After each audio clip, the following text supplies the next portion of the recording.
So Craig's voice came in just as suddenly my lights dimmed really crazy. That's weird. Mine did too.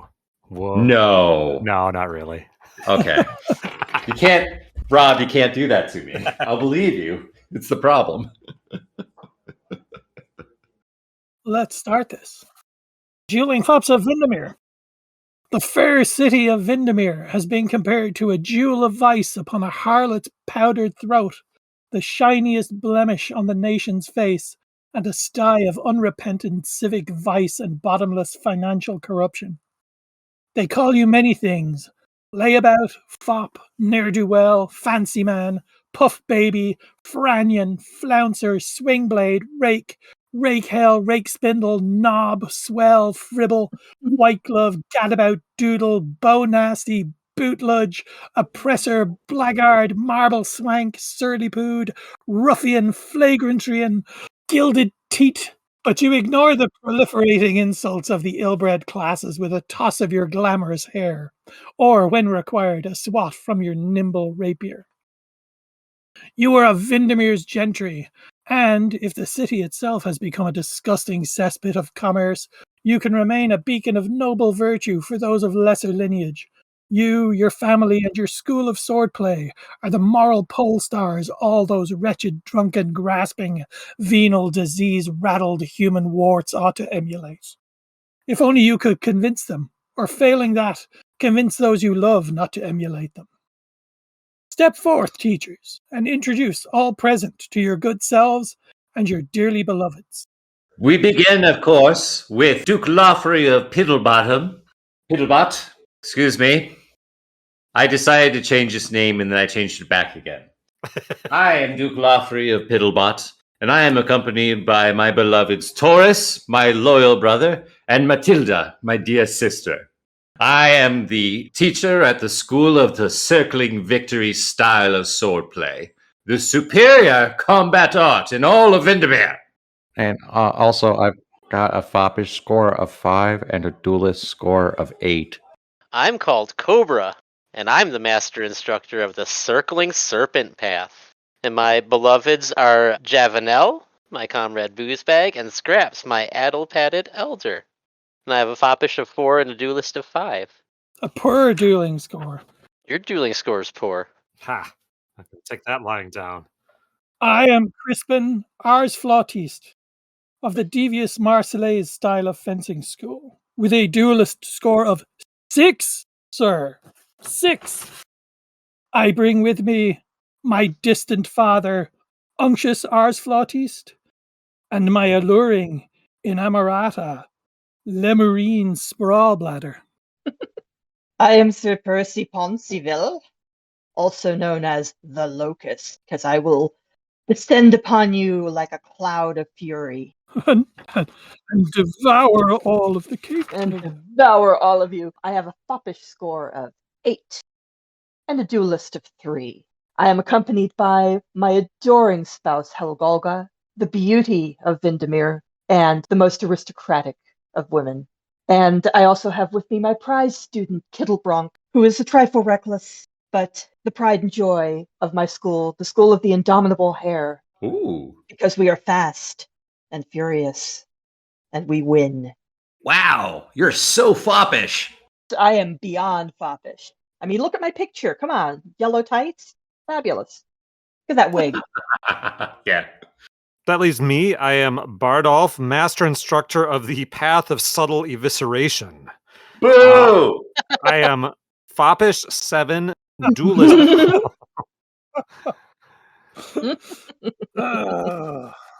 Prepare to be eviscerated subtly, sir. I'll circle you with victory! Dueling Fops of Vindamere is a game of arrogant scions of the gentry, bickering, bragging, degrading themselves, falling in love, and seeking to balance conflicting loyalties. Will you kill to protect the honor or reputation of your prize student? Do you take the fall for your illegitimate child's indiscretions? If the choice comes to tarnish your family name with bloodshed, or allow an insult to your school to go unaddressed, which do you pick? And where better to begin protecting one's honor than at ye annual midwinter ball, This year held at Meanswell Manor on Vindamere's illustrious Avenue of Knobs. And so we begin. We can start introducing with Brent, who has a duelist of 8. So, Brent, can you tell us, your teacher is attending, obviously, but which of your beloveds should be in attendance with you? Duke Loffrey will be attending the midwinter ball with Matilda, my dear sister. I shall be her escort for the evening. Cam? Meaning to bang Brent's hot sister for a while. I'll bring Javanel You with mean me. my horse-faced sister? I forgot that detail because I'm a very nice brother, but she is rather horse-faced. That's fine. I shall be bringing Unctious Ars Flautis, my distant father, who I'm hoping I can marry off to someone here. I, of course, Sir Percy the Locust, will be bringing my beloved, adoring spouse, Helgolga. She would be most disappointed to miss the midwinter ball. And I, Bardolph, will bring my Boris II Dreg. He's always good in his oafishness for a bit of entertainment as his expense, and good-natured enough to take it. All right. Then, beginning with Brent, we have to find out who loves whom. So each player will roll 1d6 to see whom their teacher has been suddenly smitten by. Okay, sounds good. I'm rolling, and I rolled a 4, so that's Rob. Interesting. So Duke Loffrey looks over at Bardolph's congregation. And Bardolph, who did you bring again? Dreg, my Boris II. Oh, goodness. His other one is also considered there. Oh, they're both okay. considered If here. his Boorish second doesn't catch your fancy. Oh, yeah, so that is Chamberpot, my scorned lover. Okay. So, and do I get to pick between Bardolph or A beloved. Chamberpot or the Big Brute Man? Yes, I believe you can even Oh. fall in love with another instructor. Yes. Oh, okay.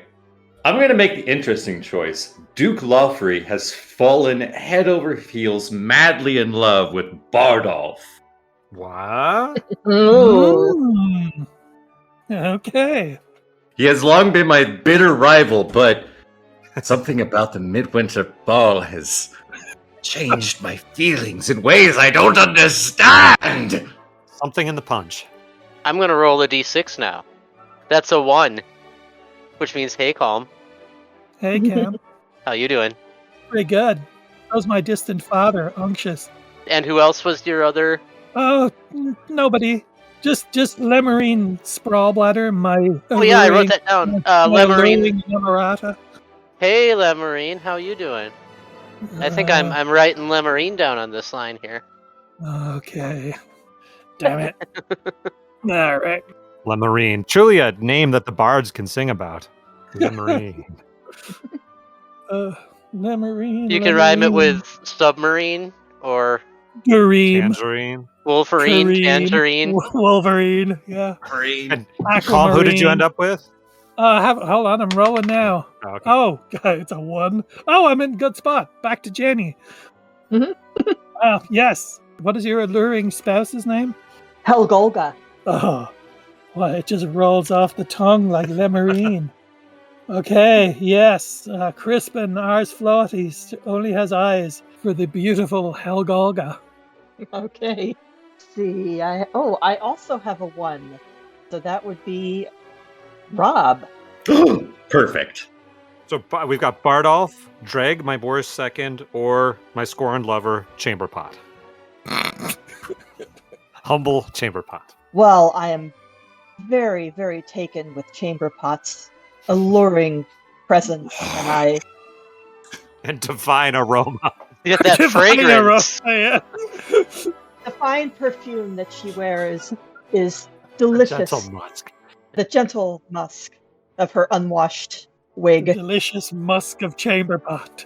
Yes. That's a lot of caster right there, man. Yep. So yes, I am wildly in love with Chamberpot. And that leaves me. My roll is a 3 on the robot, so I'm going Brett, Cam, Column. So you've got Crispin Ars Flautiste. Yes. His distant father, Unctious. And what was the third option? My alluring inamorata, Lemarine Sprawlbladder. Lemarine. Oh, somebody picked Lemarine already. Yeah, it doesn't matter. It's Yeah, even somebody more, also. it's more interesting. More interesting if two people are vying for her heart. Well, but I mean, Oh. from the start, I had an interest in Unctious, I think. How could you not? Given the vast tracts of land he owns. Yes. Yeah, I have written Unctious down. Mm. Okay. He's looking for a good woman to drain his boils. This is my favorite game we've ever played. I've just decided this is the best game in the world. This is fantastic. All the way down. Wow. Okay, and then Well, that's the whole thing, though. We're done. what is everyone doing? Each player takes turn in order to carry out one action. Once every teacher and beloved has taken one action, the sun rises and everyone goes home. So we'll start again. It's in table order, and we're starting with Brent. So you can start with either your instructor or beloved you brought, which I believe was Matilda. Yes, I brought Matilda, my dear sister.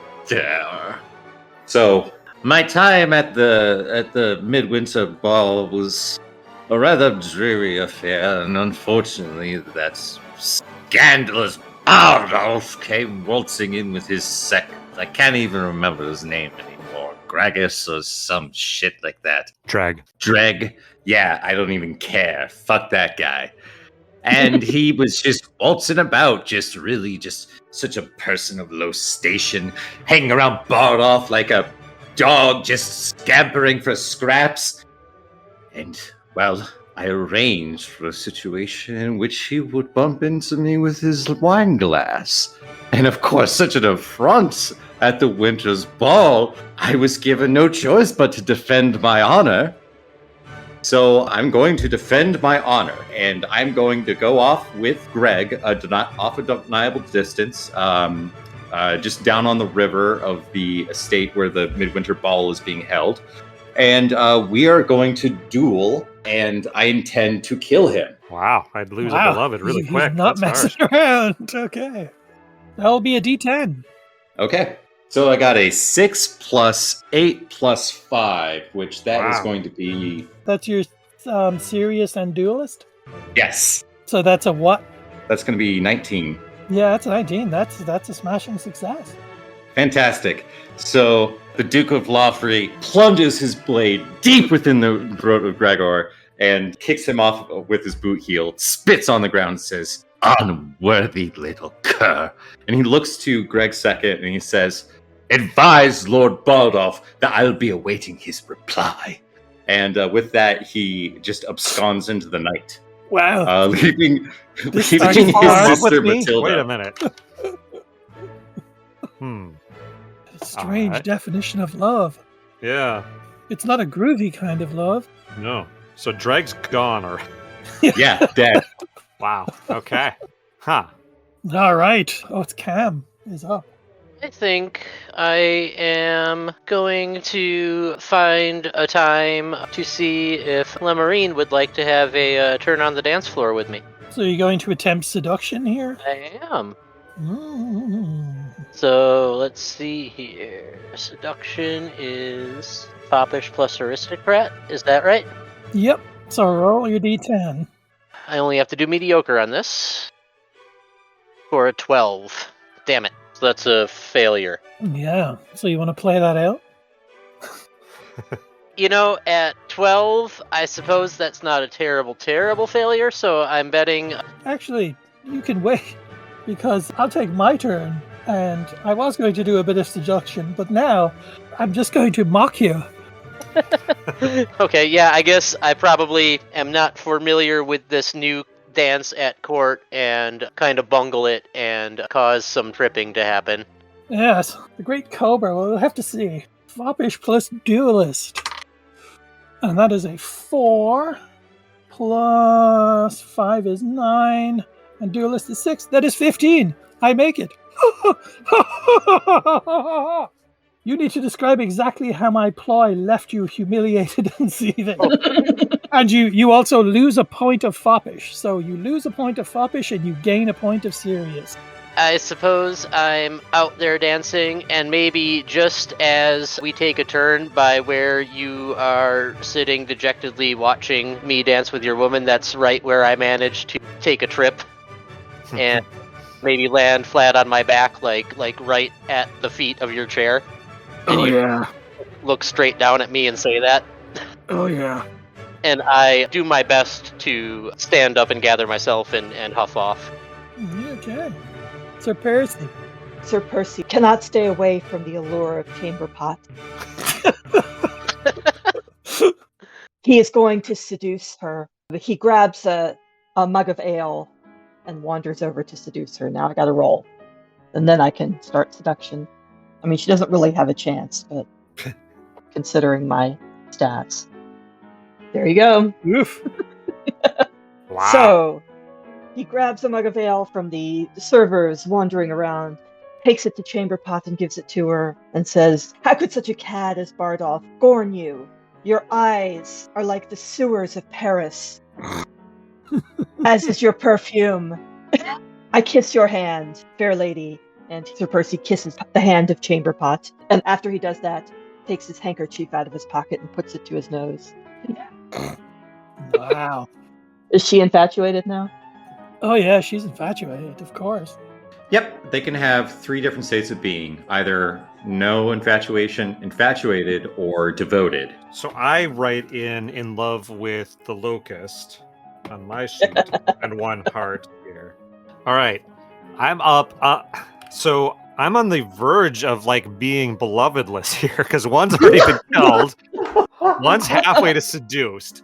So I think I was going to do some kind of braggery or something, but I think I need to make a move on Unctious, the distant father. He's quite the catch. Yeah. Now, what you want to do about Boyles there, pal, is... and then I, like, lean in and... Yeah. So he seduces away. That is foppish and aristocrat. And that's going to be +10 for the combo. Here it comes.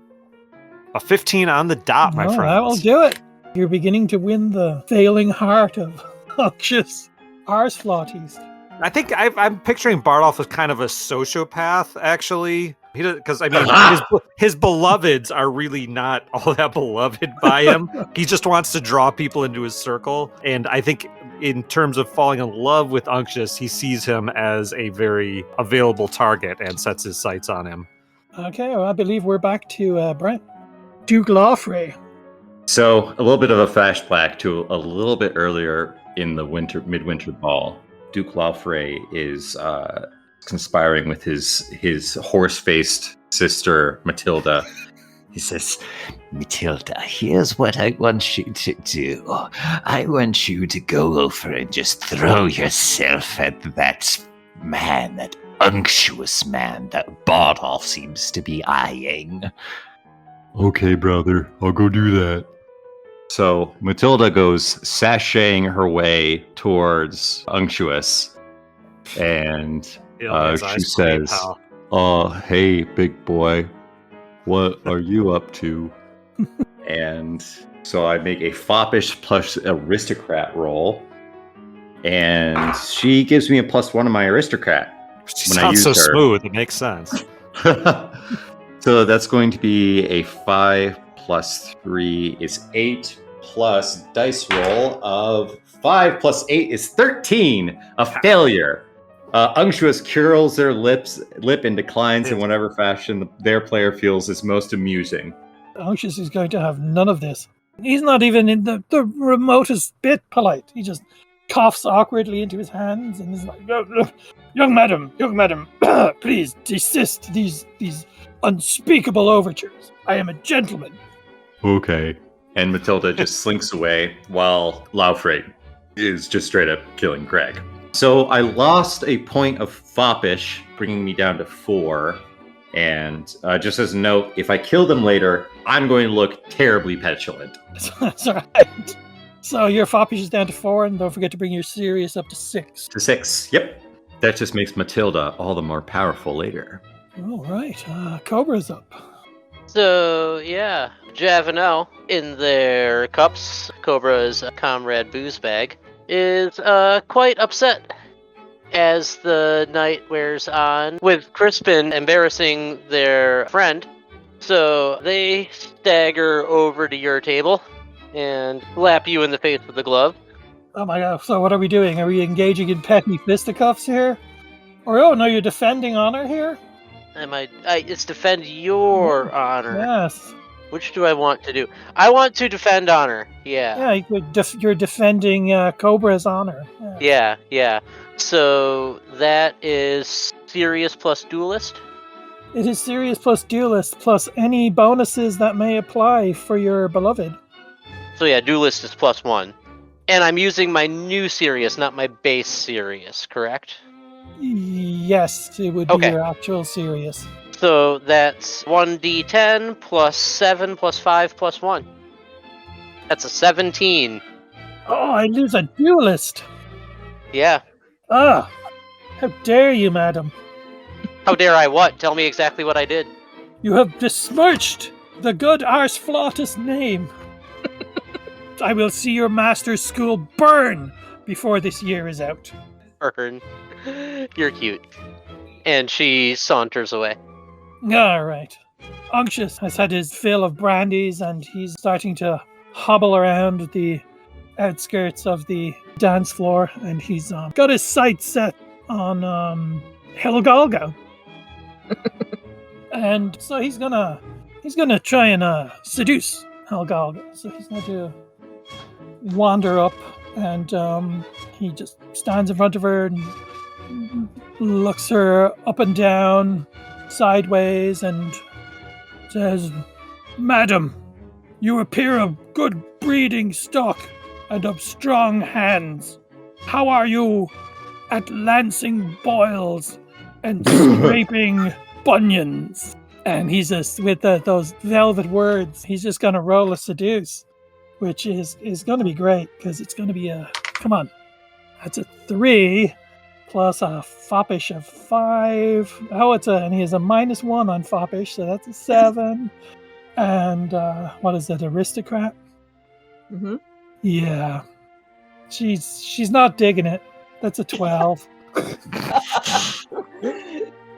She looks down her elegant aristocratic nose at him and says, "How dare you, sir? My husband will be hearing of this." What? Very well, very well. And he just shuffles off. Okay, well, Helgolga, after that terrible encounter, decides to set her sights on better prey. And she notices in the corner, like a poor wallflower, poor horse-faced Matilda. And she says, "Ah, I will set my sights on that young woman and teach her the aristocratic ways of makeup and ball gowns. Because right now she looks like her hair is straw and she's wearing a feed bag." The old "I'll teach you about hair and ball gowns" routine. Yes. So Helgolga is going to go and seduce Matilda. All right. Okay, now here's the awesome thing. I get to use the locust stats, right? Yes, plus Helgolga's bonuses. Okay, ready for this? Yeah. We got an 8 of foppish, we got a 7 of aristocrat, and we got a 2 because Helgolga is of a much higher station than her husband, and she has 2 extra aristocrat points. Oh my god. You're toast. It's Matilda's actually, turn. it's guaranteed. Yep. There can always be a critical fail. Yeah, it could. There's a 1 in 10 chance. It could, but it was not. Nope. Do I describe what Matilda does? Listen, you don't just walk up to me and just say you're infatuated. You gotta sell me on it first, mister. That's exactly what she does. It's like walks up to you, looks you straight in the eyes, points, "You're infatuated." Turns around, walks away. Done. Pretty much. Wow, No, that's a power move. She goes up to Matilda and says, my dear, look at your beautiful dress. Oh, I must get the name of your dressmaker. Come with me. Let us talk." Oh, okay. She puts her arm around Matilda and leads her away. My brother buys my dresses. Mhm. Super weird. It seems that you would benefit from a woman's wisdom. My brother likes certain dresses, and he likes me to dress in these dresses. Yes, but you're infatuated, so shut up. But I do want to learn your ways. Yes. Thank you. Don't argue with me, Matilda. Shut the fuck up, Matilda. You're infatuated. Okay. This game gets super weird in a hurry, man. Yeah, it does. Just wait. You guys are hyper on dueling, and you forget the power of seduction. Yeah. All right, Bardolph's up. Okay, how about this? Can Dreg do like a last Oh no, dying thing? your beloved's gone, so you don't have. No, you no, don't hold have- on. Can Dreg do one last dying thing? Sure. All right. So he's been slain. He knows this is his last moment, and he realizes he has one last chance to make a statement on this world. So as he's falling over, who killed him again? It was Duke Lawfrey. Okay, he reaches over and finds a puddle and just splashes a bunch of water in the Duke's crotch in one last effort to make mock of him. But I That's left really, right that's really all. afterwards, Is that really all Dreg could reach for, like, Okay. with his wits? so- Okay, yeah. Does that sound plausible? If not, I was Oh. going to have him flashback to him making a boast that he could never be vanquished with no game mechanic involved. I'm okay with the splashing counting as a demoralizing thing. It's foppish plus duelist, so he's got like. Actually, he would have 15 before rolling the die, so it would be you would lose a point of foppish as you go back to the party, and it looks like you wet your pants. Okay. That's all Dreg was hoping for at his dying moment. Oh yeah, roll the dice. Is that What'd you cool? roll? Okay. So Yeah, I'm cool with it. D10. Does anyone have a problem with it? I'll check that way. Yeah. It's fine. You sure? Yeah, let's go. Okay. No, this, Yeah, let's do it. this is a super serious game. We need you've to just roll got- set up. You've just got such wet crotch. I think you've paid your price for murder. Yeah, I mean, I straight up just killed someone in cold blood. I deserve to take some knocks here, you know? So to clarify, when a point of foppish goes down, a point of serious goes up. Serious goes like up. that's Correct. instant, right? No, Yes. it doesn't wait to the end of the scene. Okay. Essentially, you made me a more efficient killing machine. Excellent. Okay, so the midwinter ball comes to an end. And quite a ball it was. Oh God. You find yourselves lured to the outskirts of town, where there used to be a high, narrow bridge over the Vindamere River. Goat herds bringing their animals to market drove them over it, giving it the name the Goat Bridge. When fair Hilterford attempted to invade Vindamere with a ridiculously large riverboat about 100 years ago, it rammed into the Goat Bridge and knocked down its upstream half before sinking. Despite the many, many witnesses, stories are evenly split about what sank this wooden dreadnought. The Church of Wuftsturge insists the goddess herself materialized in her female aspect, wet gown clinging fetchingly as she disabled it with a weapon called the Spoon of Disembowelment. Academics at Vindamere University claim it may have actually been a coterie of secretive warlocks. Meanwhile, fans of the Vindamere Civic Gutball team insist it sank from simple construction incompetence. But it is here that certain warlocks can be found. And we are now entering a Faustian bargain. Ooh. Oh boy. Those are the best kind. So the warlocks of Vindamere are secretive and powerful, but often nerdy and unappealing. One, however, has conceived a passion for either your teacher or one of their beloved, and has shyly made an offer.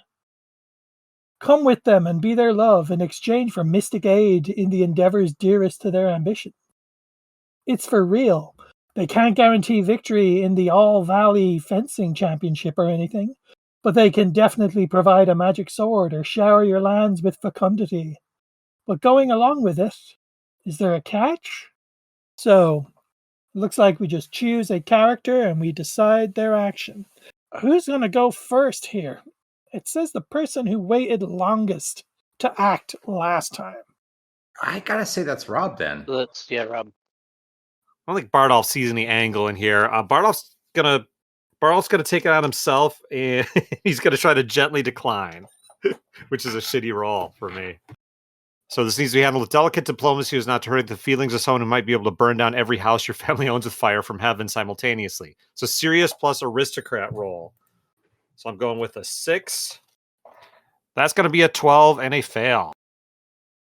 To reject my suit, the warlock says, is to know my curse. Henceforth, thy taste in scarves and belts shall forever be questionable at best. For the rest of the game, I have disadvantage to all foppish plus aristocrat rolls. Wow. Wow, So you're I have to having roll twice and take the worst? Yeah. Still worth it. I don't want to be bound to a warlock. Come on.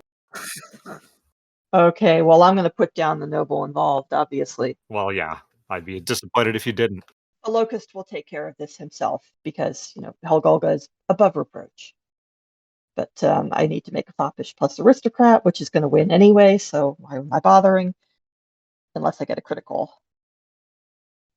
Oh, critical fail! Oh, yeah, one always fails. Oh. Nice. That's right. Oh, that's right. So we always do have to roll, even when we have a sure thing, quote unquote. So what is the consequence of failure? I would have lost a foppish if you succeeded. I think maybe it's just sort of a neutral. Yeah, I think you just made some nasty No, remark, just but nothing it didn't happens, land. Yeah. Okay, well, I'll say, how pathetic that you have no manners and sense of etiquette and sensitivity, Bardolph. See, if you'd said more like Fardolf, it might have landed better. Crispinar's fault is having none of this, because if that wanker Bardolph can get a deal with a frigging warlock, then I want one, because the devious Marseillais school is far superior to Bardolph's dump of an academy. So I'm going to try and hustle me up a warlock. So I'm going to roll, and that is a 4 plus a 6 for serious is a 10, and a duelist of 5. So that is 15, and I have pursued an esoteric advantage. So success. Well, it's not as good as having a warlock's love, but you do sell your soul to a lesser devil from some foreign cult. Yes! It's fine. The corrupt priest who sets this up for you is pretty sure overseas demons don't even have the mystic equivalent of jurisdiction or legal stand in Vindamere. I get +1 to any stat I like. However, at the end of the game, no matter what else happens, invisible monsters tear you to pieces in the marketplace. I really should have read that. Write that down. Write that down. Write that down. Hold on. Nice. +1 to any stat I like. Any stat I like. I'm going to up my foppish back to 5. And then I am torn to pieces by demons. Okay, I believe Cobra is up. Yeah, and I believe Scraps, my added elder, is going to act. And I just imagine him in a very Grandpa Simpson old man shakes his fist at Cloud. Just walking down the street going, witchcraft! So, that is a serious plus aristocrat. Yep. So that's plus any of his bonuses. Yep. 7 plus 5 plus 1. That's a 21. Ooh, that'll do it. Yay! Like in his slippers and robe, just up and down the street. Do you want to read the outcome for success? The Inquisitors of Wolfsturge subject the character to a week-long battery of inventive evaluations, including tests of skin tension, bile purity, blood viscosity, and scleria bounce. In the end, their findings are inconclusive, but the character has lost the point of foppish due to public embarrassment and extreme discomfort. And who did you accuse of witchcraft? Well, I accused Rob. What? Oh, Bardolph. Well, that's because I'm reacting to what you did. So, takes turns selecting. You were the one who brought this warlock upon us, sir. All right. So I'm down to so foppish goes down, serious goes up, which means you're getting good at killing too. What is your foppish score at? Just out of curiosity before I take my turn. I brought it down to 6. Oh, your foppish is only down to 6? Yeah, mine was started at 7. Okay. All right. So the goal is to keep your opponents hovering around 5. Yeah, No. around, Just keep right? them really average. No, you want to get Hovering the around way 9. you're knocked out of the game if you go to 10 and Oh, either like sure. on That's- on any of the Mm. 4. Yeah. Uh-huh. Like 5-5 is not a bad place to be. No, it's not. Yeah. Okay, I understand. I'm not done with you yet. So, Taurus, my loyal brother, who I haven't picked a voice for yet, Who sounds like this. So I decided that what I'm going to do is, my big brother, he keeps talking about Bardolph and how he talked to a warlock, and he keeps talking about that. So I thought maybe I should go talk to a warlock. So I'm going to pursue a pact of my own. I'm going to make a serious plus duelist roll, which is a 15. I highly recommend these satanic packs, young man. Oh, yeah. And I got a 19. So I sold my soul to a lesser devil, and I'm going to give myself +1 to any stat I'd like. I think I'm going to give myself a point in foppish. Bring me back up to 4. And then meet me in the marketplace at end of game, young man. Yep. We shall be rendered by demons together. Wait, what was that last part? and next. I never got to make up a voice for Drag. I think it'd be something like, "You've unmade me, sir, but at least I didn't pee my pants." Splash. What a prick! Okay, and scene. All right, we move on. Where are we? Someone's debut into society. The Avenue of Knobs is once again bedecked in lights and finery, as Lord and Lady Jimcrack are ushering their tender daughter, their Jiva, into the ranks of society by means of a debutante ball. They're pretty loaded, and they've set a nice spread, so why not attend and get a look at the new meat in the matrimonial butcher shop? Who knows? Maybe you'll fall in love. So, we each pick one character to go, and everyone takes a turn until they've gone twice. Okay, Jenny, you're going to go first. Well, the locust will attend himself, and he's going to plant some scurrilous rumors. So I got to see if that succeeds first, and then I'll tell you which teacher gets the scurrilous rumors if I win. Huh? That is a. Oh wait, yeah, that's a foppish plus aristocrat again, and let's hope for no critical fail this time. No critical fail. So that's a 23. So I wander up to some of the old widows and give them compliments and talk to them for a bit, and then I say, "Did you know that the family of what is it, Arsenflout? Kristen Arsenflout? Ars flautist. Artist Flautiste? Ars Flautiste. Ars. Ars Flautiste. Did It's you not know Ars. that they... How crude, sir. Okay, Ars Flautiste, the family of Ars Flautiste, Drake would love that joke. has fallen on hard times.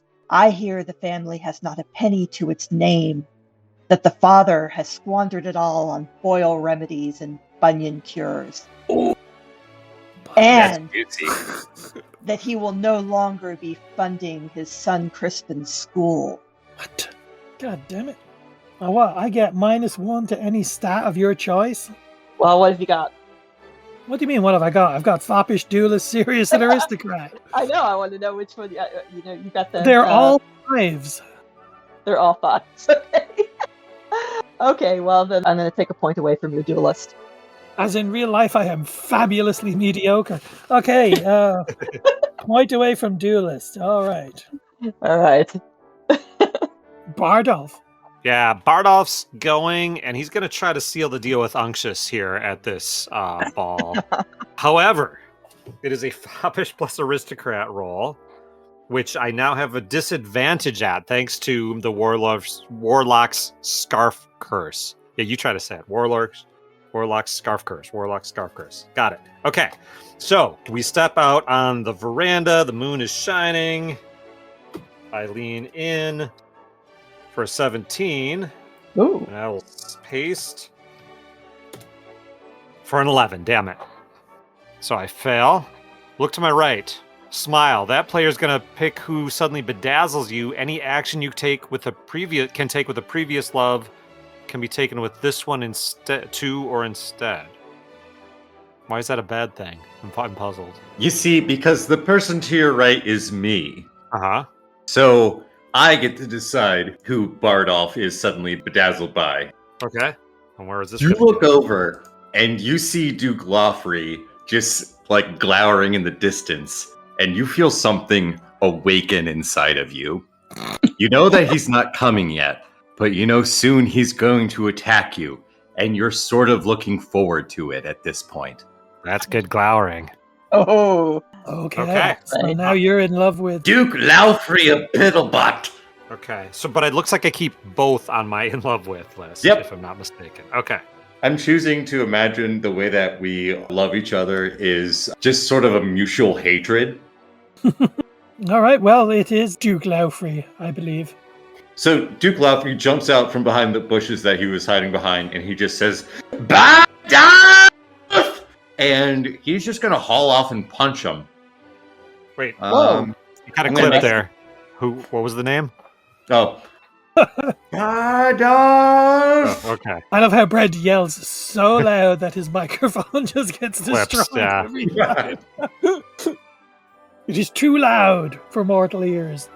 Yeah, that's bad mic work. But yeah, so I roll a foppish plus duelist thing. So my foppish is 4, my duelist is 8, 4, 12. And I roll the dice. And the dice comes up as a 9, which is going to be way more than a 15. I don't feel like doing the math. And the result is I made them bleed. I get a +1 to my duelist dice. And with his business concluded, Lawfrey then says, "I hate you!" and then runs off. This is some strange scripting here in this rom-com. Cobra is up. I just want to fornicate, and I'm not picky about who with. So that's foppish Gonna plus honey over the arist- nasty yeah. sty. Shit, 13. oops. So I lose a foppish because I have a social disease. Oh dear. I need an unguent. Ooh, a smelly unguent for your Unguent rash. for my, I hear Chamberpot makes them. Well, Lemarine is, had enough of just being ignored by Crispin and his distant father, Unctious. So she's just gonna honey over the nasty sty too and just get some action. And she wants a taste of that chamber pot too. So she's just Jesus Christ. Gross. Oh, sorry.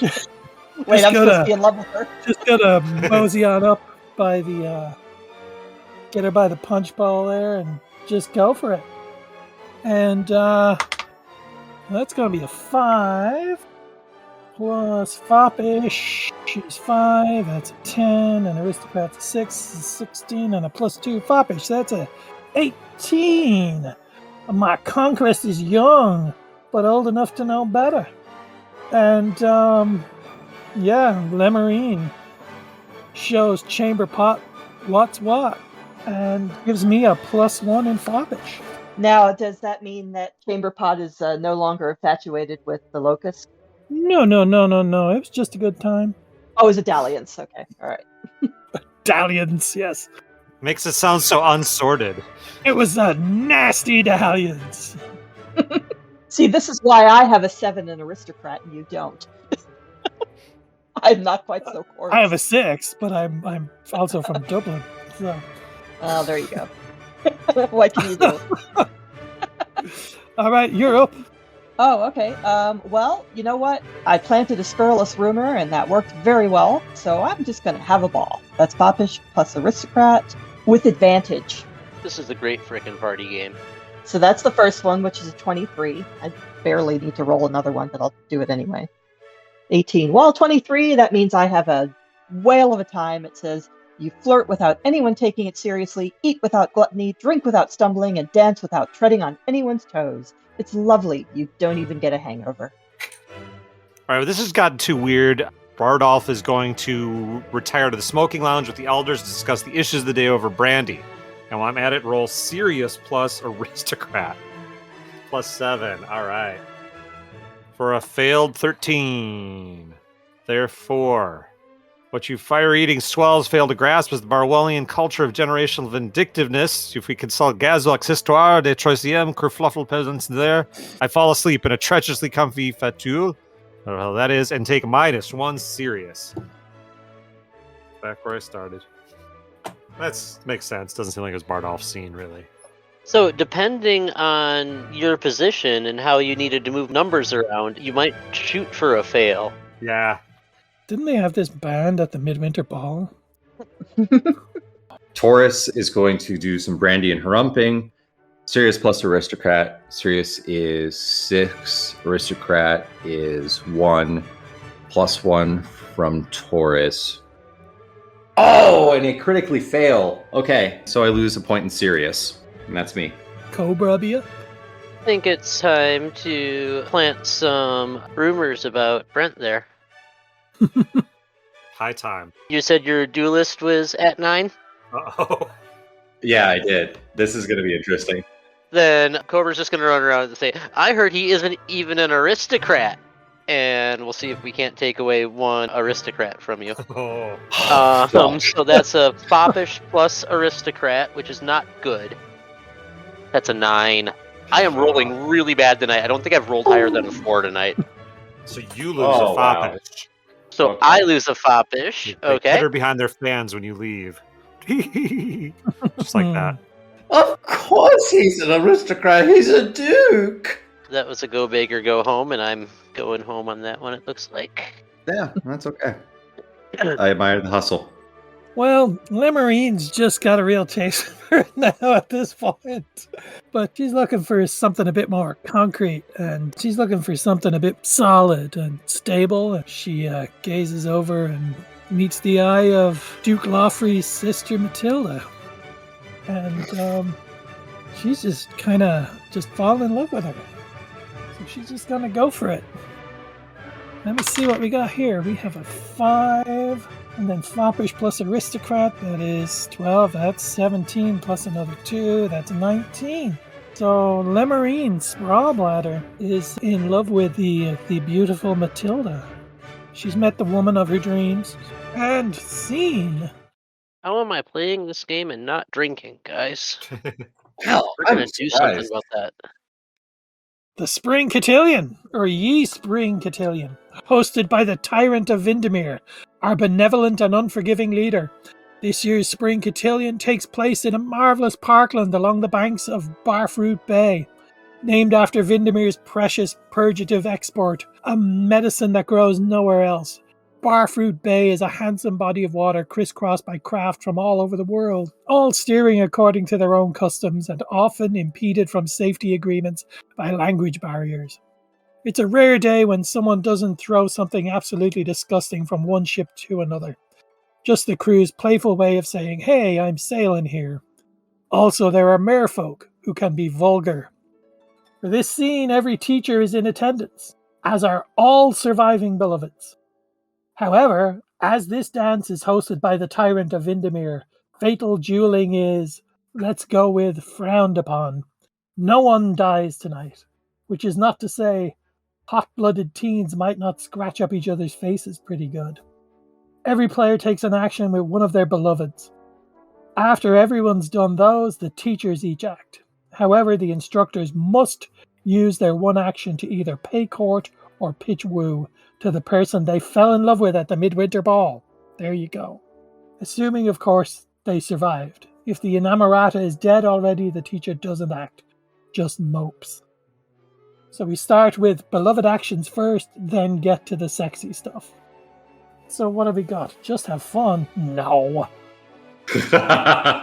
Oh, flirt outrageously. Absolutely. Okay. Lemurine, after the marvellous evening that she had at the debutante ball, is pressing onward her amorous overtures to the delightful Matilda. So she's just going to flirt outrageously with her, and in order to win her heart and finally escape from under her so-called lover's wing and that of his oppressive father. And that is a 10. That is an automatic success. Congrats. True love. Their love for you grows wherever Matilda goes. Either from neutral to infatuate, from infatuated to devoted. Is she devoted to you? Yes. Okay, so now Matilda is on my form. And what is Matilda? Matilda is My dear sister. Mm. my horse-faced dear sister. And what? How does she change the rules? She is +1 serious, +1 aristocrat. All right, score. Is she devoted to you now? Yes, she is. She is off Are you your serious? sheet. Yeah, she's Wow. off your sheet and on mine. No one can resist Lemarine Sprawbladder. Have you seen her? All right. Cobra, cam is up. I am in a tight spot. Okay, so Javanel, she is going to... She's in her cups, and remembering the Midwinter Ball column, she's gonna come and try to bully you a little bit. So that's a foppish plus duelist. Bullying Crispin? Yeah. That's an 8. Fail. So I am now at -1 foppish. Oh my goodness. So there is none. So you are at Yeah. 10 serious? I am 10 serious. Okay. Oh, well, there's good news for you at least. You achieve enlightenment. Cobra withdraws from his family and school and retreats to the mountains to contemplate the sublime. You may bring one of your beloveds as a disciple, but no more than one. My addle-pattered elder Scraps can stay home. Javanel comes with me. Okay. Cobra is now out of the game, but you can continue playing with your beloveds, but you can't. You're not going to win. And then does my foppish just stay at 0 right now? Yeah, you're done. Yeah. Well, But if I he mean, plays, for when if I'm he rolling continues as a scraps. beloved. Sorry, that's not true. Sorry, you get all of your attributes are stuck Reset at to 4. 4. That's right. Oh, All of your attributes are at 4, and they never change. That being said, though, I do think I am going to bow out here. Okay. Well played. You guys have a good night. That was a lot of fun. This is a great party game. I like Yeah, it. Yes, What yes, I'm is enjoying this a all the lot. Night, guys. All right, then it's Duke Lawfrey.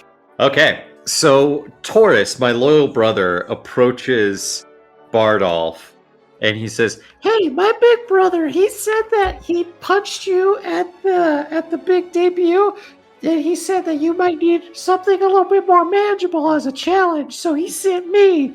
and he throws a blunt sword to Bardolph. Bardolph catches it handily, of course, and he engages in a theatrical duel.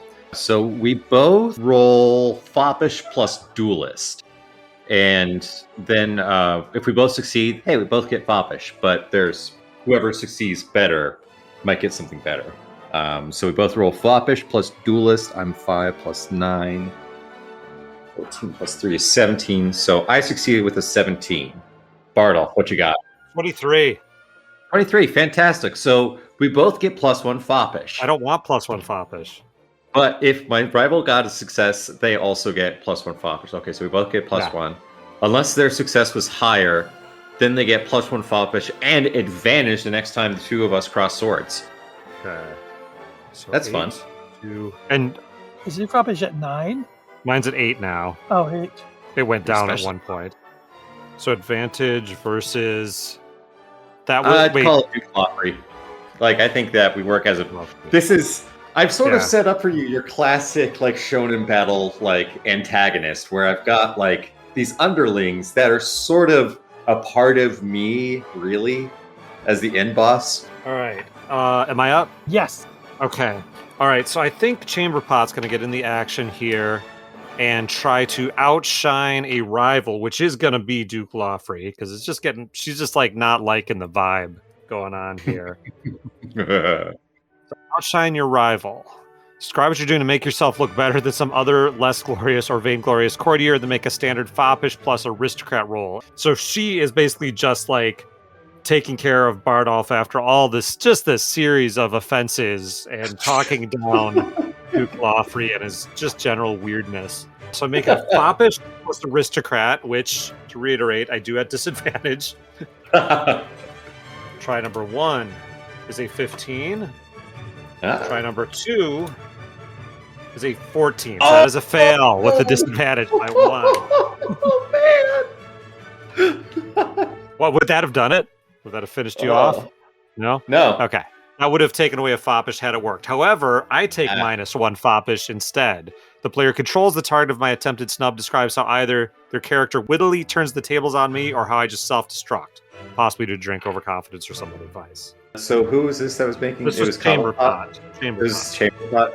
Chamberpot, I don't think you have any place to be talking about anyone's standings. I can't recall whose bed you're in anymore. Ooh. You don't deserve Bardolph! Keeps getting weirder. Also, she's supposed to have -2 aristocrat. Those both would have been fails. Sorry. Yeah. I forgot to Okay, say that. Alright. yeah, no worries. Yeah. Okay, the locust is up. The Locust would like to send Helgolga, the beautiful Helgolga, the aristocratic Helgolga, to flirt with Matilda in hopes of gaining her devotion by means of makeup parties and pillow fights and, girl stuff. So, I'm going to do a roll. She want to do makeup parties when she could do make-out parties with Lemarine. Well, that's fine, but, you don't know what goes on at those parties. No, I don't. No, you don't. I'm a gentleman of standing. 21! Everyone is passing around my horse-faced sister. Yep. Matilda! If you're going to be trashy like that, if you're going to, yes. Matilda is now infatuated with me. Who has her? Yeah, this is a weird I do. situation. So she's infatuated with... Helgolga. Yeah.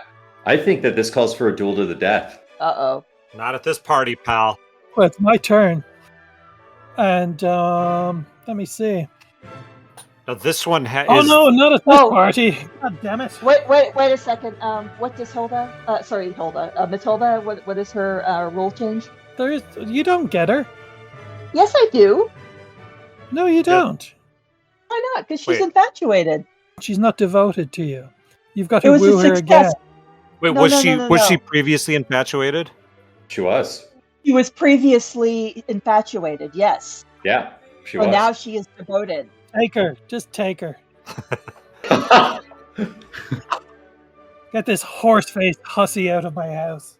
So, what is her rule change? +1 serious, +1 aristocrat. Thank you.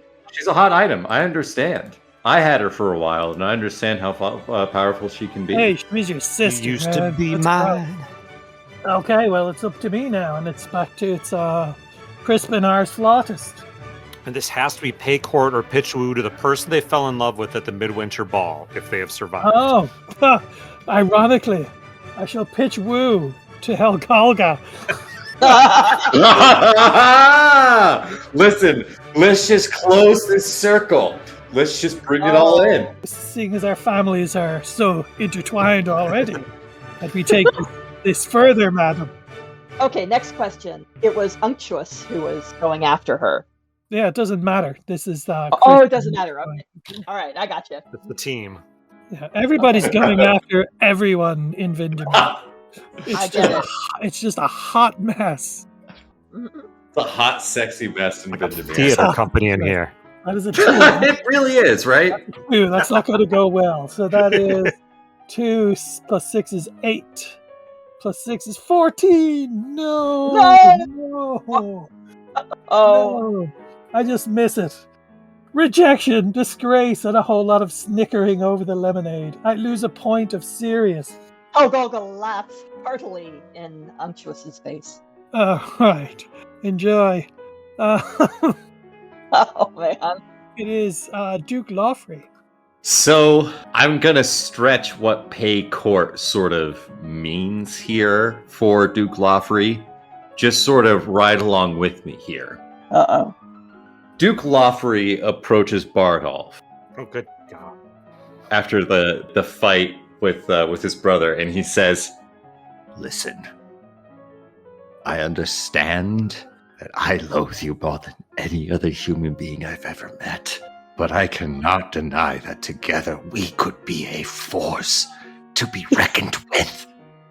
Join me, and together we can destroy the other dukes and nobles of this pitiful Vindamere and share our hatred for each other beyond these borders. So this says you have to do this in front of your family. "Yep." Okay.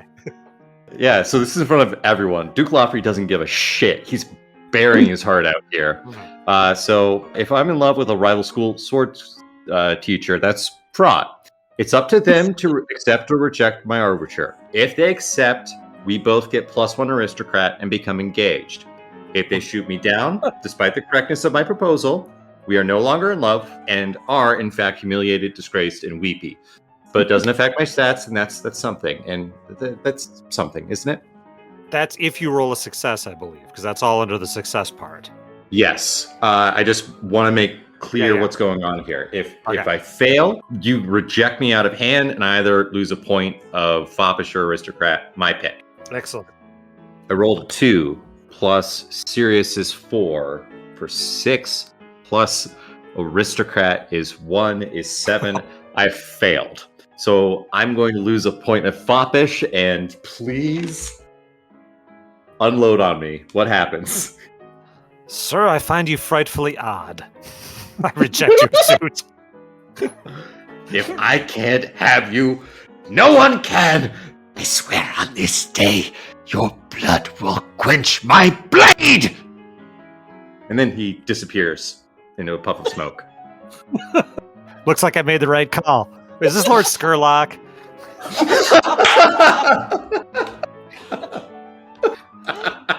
I know what poor Silver feels like. Okay.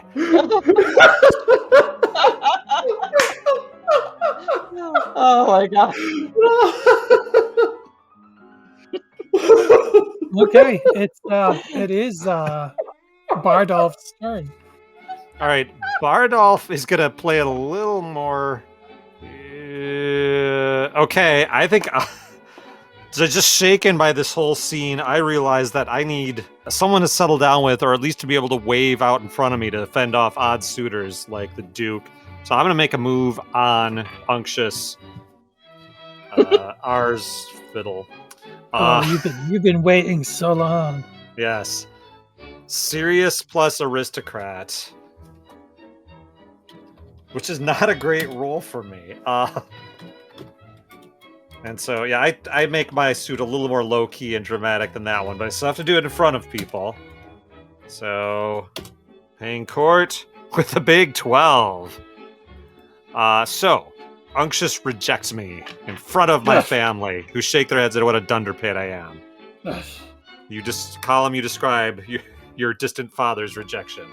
Sir, I would have you not as a horse servant, let alone a husband.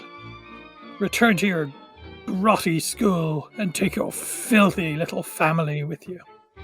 You may insult me, sir, but no one insults the school, the path of subtle evisceration. I think you will find I just did, sir. Blast! Be gone. Okay, I've lost a point of foppish. Okay, is this me? Yep. All right, I'm going to obviously have my locust pitch woo to Chamberpot. Oh shit, this puts me out. She's already infatuated, right? Yes, yes, Oh, yes, she is. So pitching I had woo. both of them infatuated with me. Both Matilda and Chamberpot. Well, Helgolga was Matilda. Yeah. 22. I think that's a success. Damn it. Okay. It is. You get Chamberpot, so she's aristocrat -2 for her stat. Well, she's not very useful, is she? Yeah, but now Yeah. you've got like a stack of. You're like stacking I up beloved like do. cordwood. I do. I've got like 4 of them now. Okay. And who was she? She was the scorned lover, Yeah. So you gain +1 foppish from your conquest. which means I'm going to have to take my Sirius down to. Ooh, this could be interesting. Okay. And then you have to pick one other character who finds out and is enraged. If that person is enraged, infatuated with you, or even devoted, that's gone. You cannot pick your teacher or one of your beloveds to be the hater. Who did I just take Chamberpot away from? Bardolph? Oh, Bardolph, I know you're so angry with me. So terribly, terribly I mean, angry. kind of has mixed feelings. But, yes. All right, but now I'm at the state of instructor is gone, but beloved... No, beloveds are gone, but your instructor... beloveds are gone, Right, so I read it backwards. dooming Bardolph to a melancholy life of solitary decay. If you lose all your beloveds and gain no replacements, your fate is sealed. Eventually. But you can still stick around to make a mess. You can Okay. still win the match or get revenge or debauch yourself. just to make sure everyone knows it's ultimately empty without some smiling face waiting for you at home. Fantastic. Sorry Okay. about that, Bardolph. Way the cookie crumbles. So Yeah. I believe we have Let's reached get to the game scene. because we have lost 2 instructors. Oh yeah. So we have lost Bardolph and we have lost Cobra. So Yeah. officially the game endeth here. Oh, for real? Yeah. Oh, okay.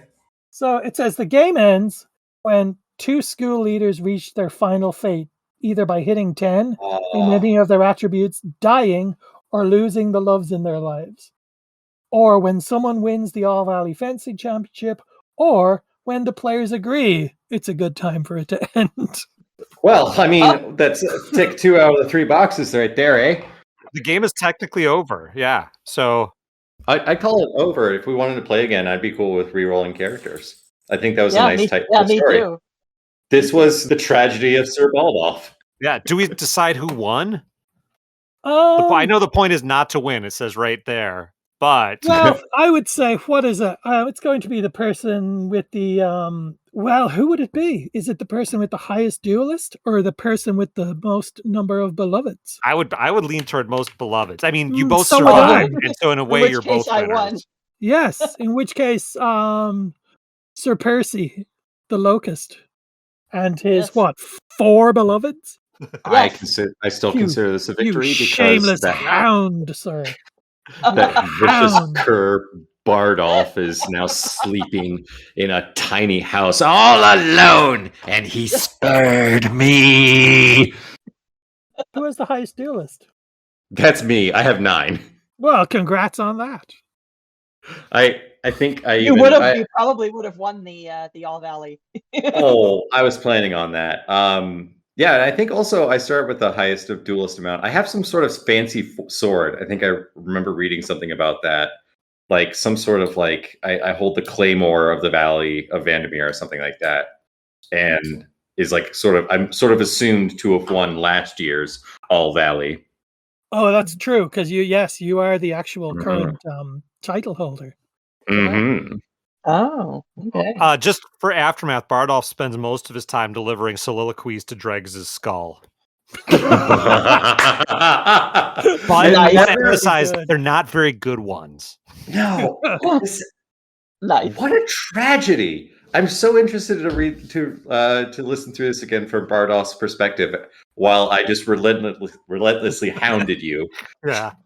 Alas, dear Dreg, this was some fucking bullshit. It's like a lot of soliloquies like that. What a bunch of jerks. I hate them.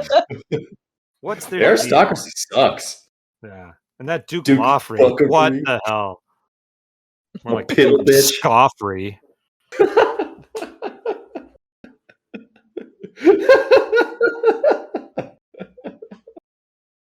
Oh, what a cunt I made. All right.